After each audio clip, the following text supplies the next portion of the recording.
Good morning সবাইকে। আশা করি তোমরা সবাই ভালো আছো, আর আমিও একটু একটু করে ভালো হবার চেষ্টা করছি। প্রায় 1 মাস আমি কোনো রকম ভিডিও দিতে পারিনি। এটা 1 মাস আগেরই ভিডিও, আমি সেটা এডিট করতেও পারিনি, আর দ্বিতীয় আপলোডও করতে পারিনি। আমি যথারীতি সকালবেলা উঠে নিজের জলটা খেয়ে তারপর একটু লেখাটা প্র্যাকটিস করছিলাম।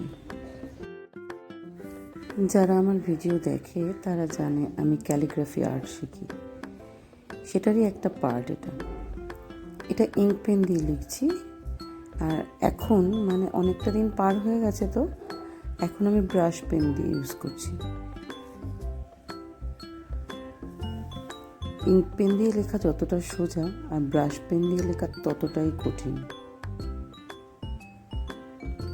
এখনও একটা ভিডিও করিনি ব্রাশ পেন দিয়ে লেখা, একটু প্র্যাকটিস করে নিই, তারপর করব। ভেতরে ভেতরে যে এতটা শরীর খারাপ হচ্ছিল বুঝতে পারিনি। একটু তো টালমাটাল যাবেই, সেটা মনে মনে ভেবে নিয়েই এগোচ্ছিলাম, কিন্তু আমাকে একেবারে ফেলে দেবে সেটা বুঝিনি। ঠিক আছে, এটাও তো পার্ট লাইফে। আস্তে আস্তে রিকভার করেছি, পুরোপুরি ঠিক হয়নি এখনো, তবে চেষ্টা করছি।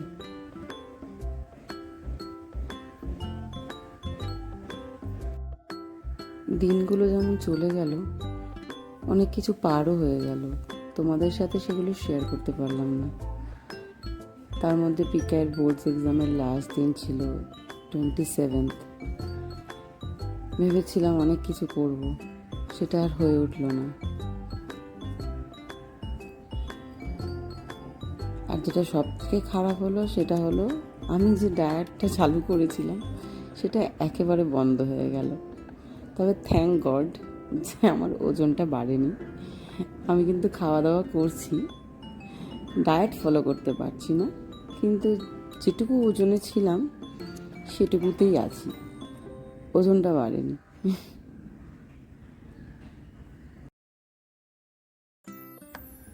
যদিও এখনও আমি কোনো রকম ডায়েট করছি না, নর্মাল খাওয়া দাওয়া করছি, একটু মেডিসিন চলছে। এই মাসটা আমি কিছু করবও না, তবে ভিডিও আর বন্ধ করব না। যেটুকু হয় এইভাবেই আমি ভিডিও দিতে থাকবো। আমি অনেকটা পিছিয়ে যাই গো, আবার নতুন করে আমায় শুরু করতে হয়।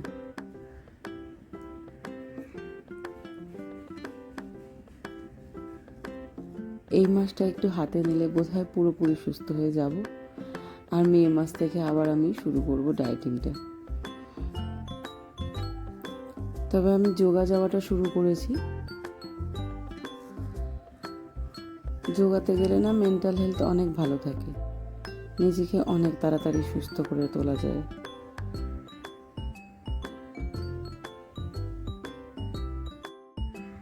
এই ভিডিওটা যেদিনকার, সেদিনকে মাম্মামের কলেজও ছিল, তবে মাম্মাম একটু দেরি করে গেছিল, ওর বোধহয় কোনো রিহার্সাল চলছিল, তাই।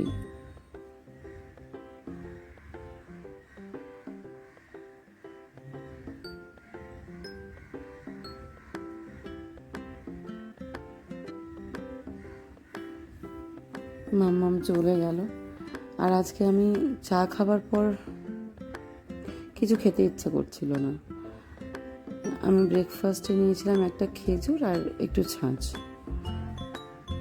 তারপর আমি একটু বেরিয়েছিলাম, কাজ ছিল।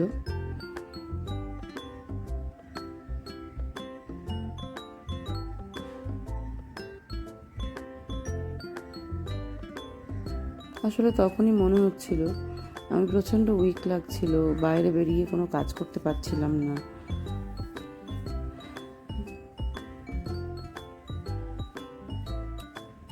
আর কদিন যেন রোদটাও খুব উঠেছিল। আমি যখন পিকাইকে আনতে যেতাম তখন ওইটুকু টাইমও বাইরে দাঁড়িয়ে থাকতে পারতাম না।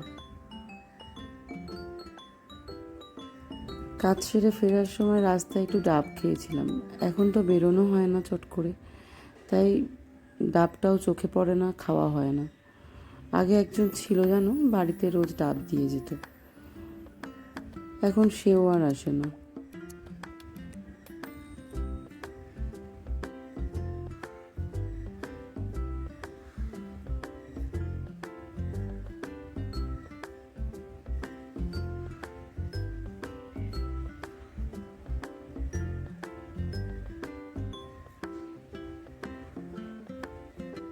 ডাবটা খেয়ে বাড়ি চলে এলাম।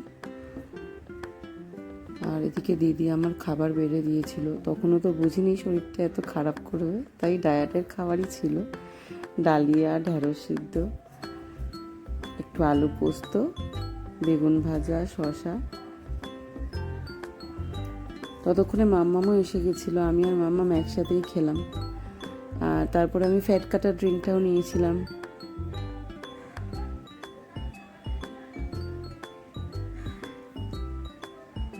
এখন তো ফ্যাট কাটার ড্রিঙ্কটাও নিচ্ছি না, মনে হচ্ছে জানি কতদিন আগের কথা আমি তোমাদের বলছি।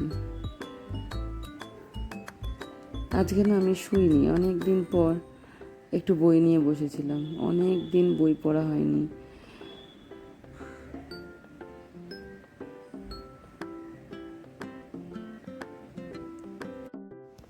আর আমি না একটা অর্গানাইজিং র্যাক অর্ডার করেছিলাম। টেবিলটা সবসময় ভরে থাকে, মানে ডাইনিং টেবিলটা, এত জিনিসপত্র টেবিলের ওপর জড়ো হয়ে যায়, তো টেবিলের পাশে লাগানোর জন্য দুটো সেলফ অর্ডার করেছিলাম। আর ওই সেলফটাই আমি রেডি করে নিচ্ছিলাম। পার্ট বাই পার্ট তো আসে, ওগুলো রেডি করতে হয়, ভেতরে সবই দেওয়া থাকে, খুবই ইজি প্রসেস।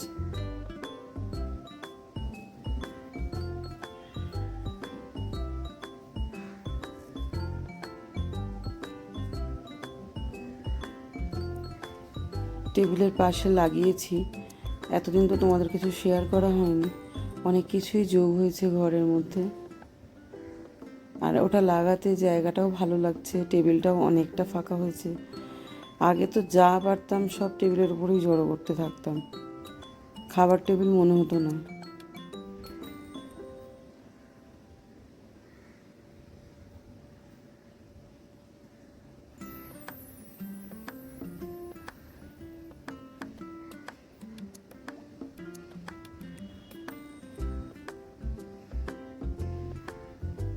খুব সুন্দর লাগছে জায়গাটা এখন। দেখো এরকম অর্গানাইজারটা, র্যাকটা অ্যাকচুয়ালি এরকম দুটো অর্ডার করেছি, পাশাপাশি লাগিয়ে দিয়েছি। আমার কাজ সারতে সারতে দিদি আমার জন্য চা আর মাখানা নিয়ে এসেছিলো।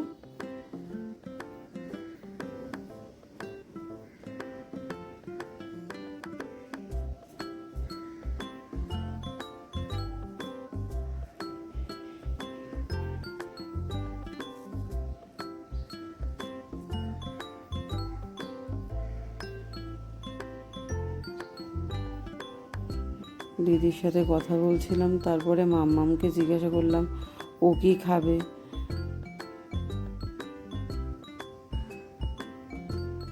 একটু লেখাপড়া করছে দেখেও শান্তি। না গো, ও লেখাপড়া করে নেয়, আমায় কোনোদিনই ওকে বলতে হয় না। ও খাবে ওর ব্ল্যাক কফি।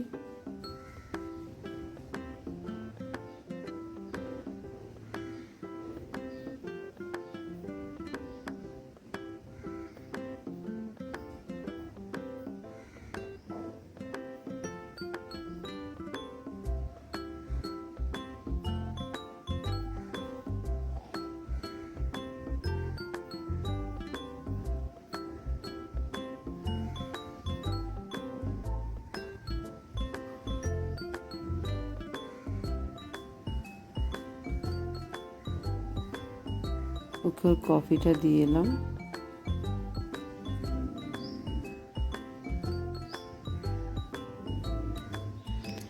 আর আজকে না রাত্রেবেলা হয়েছিল ঘুগনি, ঘুগনির সাথে পাউরুটি। এটা মাম্মামের প্লেট ছিল, আর আমি পাউরুটি নিইনি, আমি শুধু ঘুগনি খেয়েছি। আর এটা হচ্ছে নেক্সট ডে সকালের ভিডিও।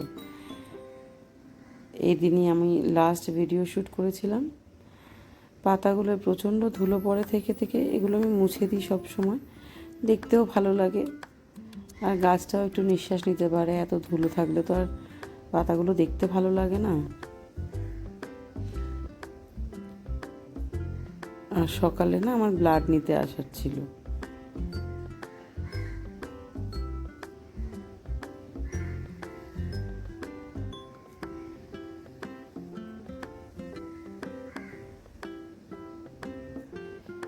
দাদা এসে গেছে ব্লাড নিতে।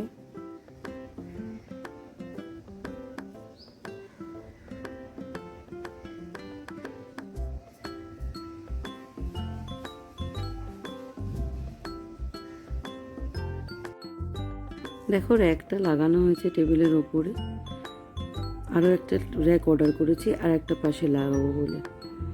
আমি শেয়ার করবো আস্তে আস্তে সব। আজকে এই পর্যন্তই।